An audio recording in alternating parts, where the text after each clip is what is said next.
Long-time lurker, first-time poster.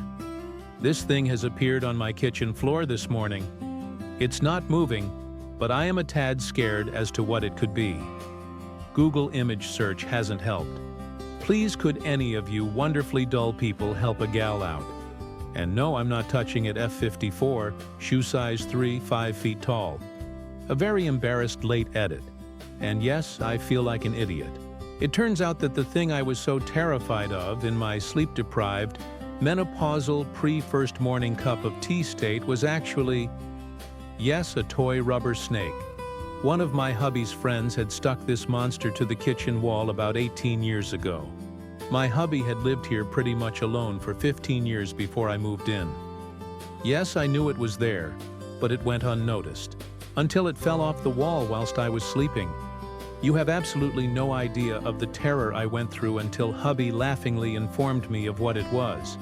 Still, F54, size 3 shoe, 151 centimeters tall.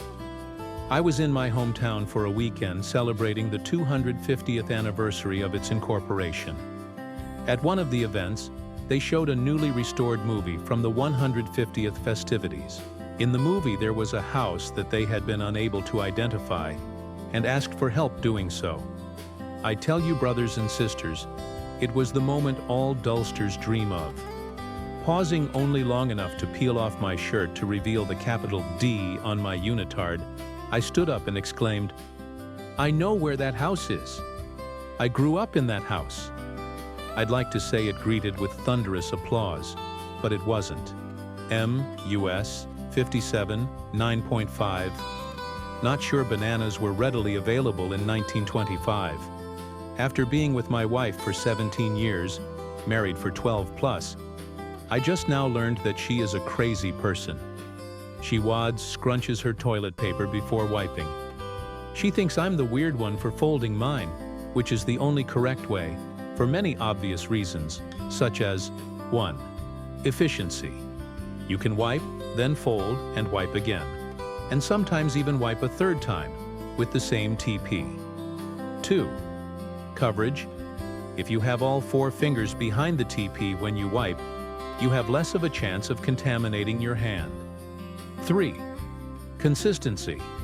Imagine being a wadder and never knowing when your finger is going to bust through the TP, simply because you wad, which causes you to never know what sections of the wad will have 1 layer or crumpled 10 layers. With folding, you get a consistent 4 layers, 8 if you count 2-ply, 2 layers, across the entire surface area of the TP, assuming you're a sane person who starts with 4, 5 squares and folds it twice. DMC, help me settle this debate to save my marriage. I developed a very dull theory the other day about something that has plagued me for years.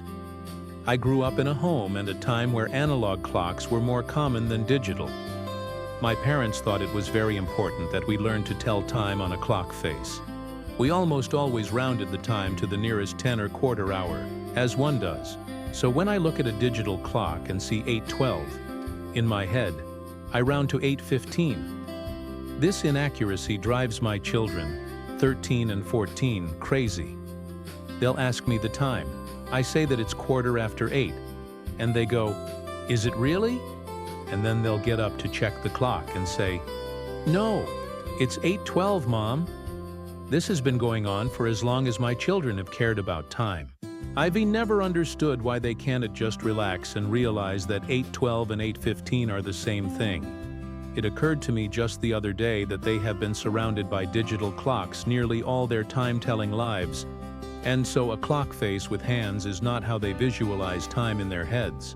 I imagine it's more like a line with digital timestamps. I should probably ask them to confirm this theory, but they would likely laugh at me for expending my limited brain power on such things. There have been many signs in the past few years that I am getting old. Mourning the loss of analog clock faces, and the rounding of time seems to be another. 35F, size US 8, a lovely bunch of bananas that are perfect for me, but too ripe for the rest of my family. Not a single clock face to be found in my house. ETA. I checked with the kids. Apparently neither of them visualize time. They can both read analog clocks but see time as numbers.